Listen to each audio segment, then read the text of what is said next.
Lessons from the Legends, Shattering Stereotypes and Glass Ceilings Alike. In the field of parks and recreation, women's work has never meant the same thing as in other walks of life. Women's work does not describe a category of domestic chores carried out by mothers and wives in the care and nurturance of a family.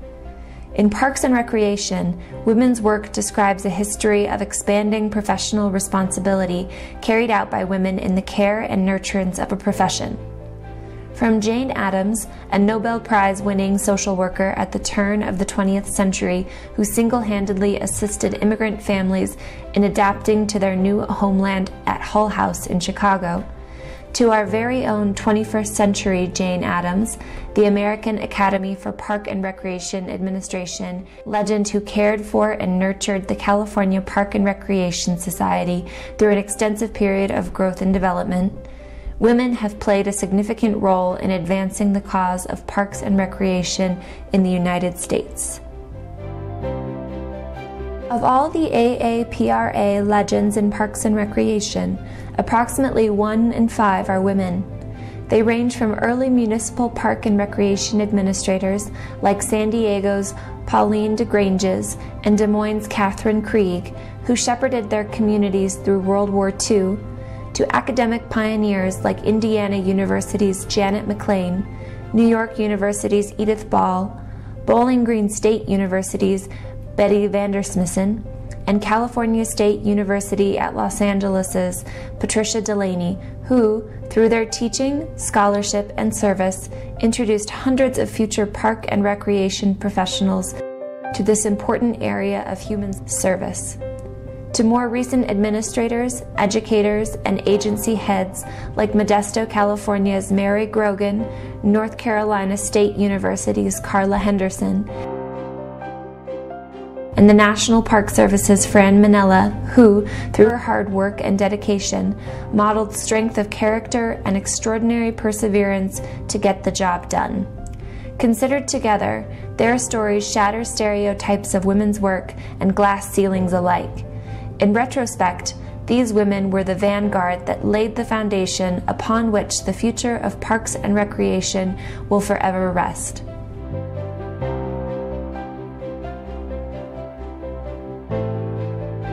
In her AAPRA Legend video, Patricia Delaney, Professor Emeritus at California State University, Los Angeles, discussed the challenges of being a woman in the formative years of the park and recreation profession. When I first worked in the field, there were women supervisors in California in smaller jurisdictions. There were, I think, maybe 2, maybe 3 department heads, as you are now. There seemed to become kind of a ceiling.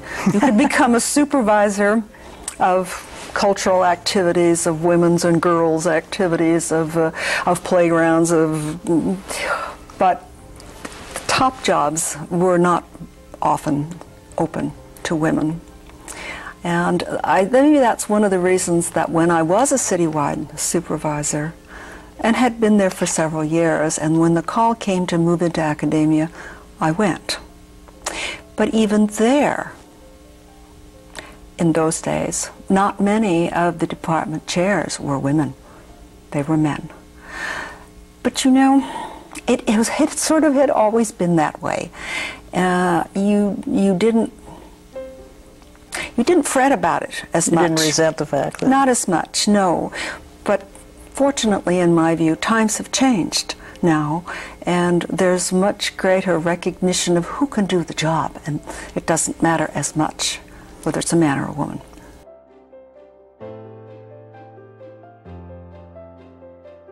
When asked how she managed to turn a modest park system into a model for all of the nation to follow, AAPRA legend Mary Grogan, the former director of Modesto, California's Park and Recreation Department, replied, "I had to learn to count to 4. Modesto's city council had 7 members. Grogan knew she only had to win over 4 of them to get what she wanted for Modesto's residents. Her political acumen made it possible for her to acquire 35 park sites throughout Modesto during her 44-year career. Grogan's political savvy was admired and emulated far and wide. She had a can-do attitude and tenaciousness about her that served Modesto's citizens in legendary fashion. I was very fortunate that I had a mother that taught me from the time I could remember anything that I could do anything I wanted to do in life, and if there were any limits, it were only the ones I was going to create in my own mind. So the thought never occurred to me that a woman shouldn't apply for a job like that. Indiana University's legendary Janet McLean was a mentor and role model for countless women who aspired to make a difference in the park and recreation profession. McLean was a consummate educator and one of the first female presidents of the National Recreation and Park Association's Society of Park and Recreation Educators. Her positive impact extended well beyond Indiana University's campus to include her state and nation. When asked about the challenges she faced as a woman in parks and recreation, McLean demurred. The popular thing is to go into a big deal about discrimination and how terrible it's been to be a woman, and particularly in a profession which was primarily male for a long period of time. I just don't feel that way. I know it makes a good story to say you've been put upon all your life, but I really haven't been. I think I've been able to hold my own. I've enjoyed the associations with the men in this profession as well as with the women in the profession, and I really have not felt discriminated against on the basis of sex. Young people coming along now can plan to go into this profession. It gives you stimulation on a day-to-day basis. You feel that what you do is really inherently valuable to human life, to human experience for all different age groups. Carla Henderson devoted her entire academic career to giving women a voice in leisure. From her rural beginning in small-town Iowa, where she was told Little League was for boys, Henderson went on to become one of our field's most prolific scholars, penning hundreds of research articles exploring women's issues and empowering women to take charge of their lives and become agents of change. Describing herself as the little engine that could, Henderson retained her Midwestern modesty. The first course I ever taught on women in leisure was at the University of Wisconsin, and I had several grad students come to me and say, "We want you to teach a course on women in leisure." And I said, "No." I said, "There's no literature out there. Nobody's written about that." And they said, "Yeah, we know. That's why we want you to teach this course." Well, so I went and looked at all this women's studies literature, and then I knew a fair amount about our leisure literature. I just gotten my PhD and didn't realize I'd learned nothing about women while I was getting a PhD, but I just, but so I that really got me, those grad students really sparked my interest in looking at that. When asked what advice she would give someone entering the field, AAPRA legend Jean Mundy, Professor Emeritus from Florida State University, confidently replied, "Number one, it's a magnificent field. You can pretty much accomplish whatever you want to accomplish if you're willing to work and, put in the hours." I would always chuckle when I would have students say, "Dr. Mundy, I want to be where you are in 3 years. How do I get there?" And I say, "You don't." Somewhere along the way we have to have some experience and continue education. And the other thing I would say is be a sensible risk taker. Try some innovative things, try some things that may not have been done before. Don't just stick with the status quo. Work and put in the hours they did.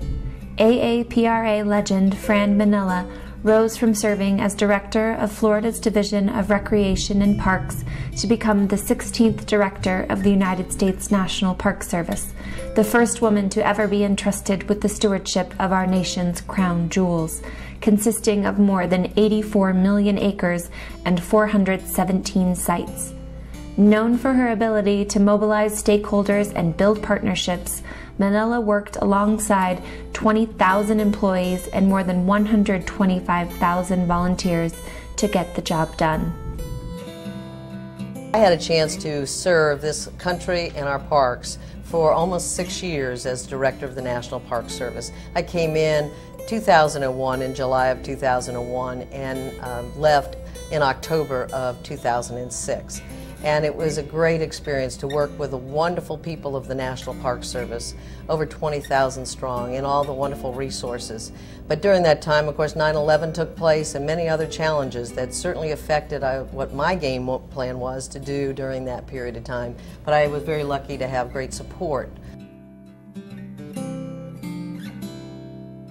When AAPRA legend Phil Ray asked Carla Henderson what advice she would give new students, she firmly replied, one of the things, and again, maybe it sounds really terribly idealistic, but I really wanted to tell students, don't ever apologize for this field. I feel like sometimes, you know, people's like, well, I'm not an engineer, I'm not something else. Well, you are. You're a Parks and Recreation major, you're sports management, or whatever. This is a great thing. This is really wonderful what we do, and it's special. Nobody else is doing the kind of stuff that we do that enables people to enjoy life, and what could be, you know, greater than that? Sure.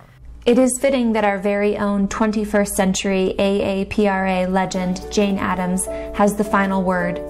Addams, too, like the 20th century social worker Jane Addams, is a visionary who understands the essential role that parks and recreation play in enhancing the quality of American life.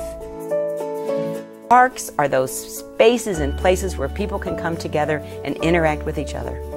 And that, I think, is what we bring to the world. I don't think anybody else brings that to the world. We bring that to the world.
anything you want to dream away.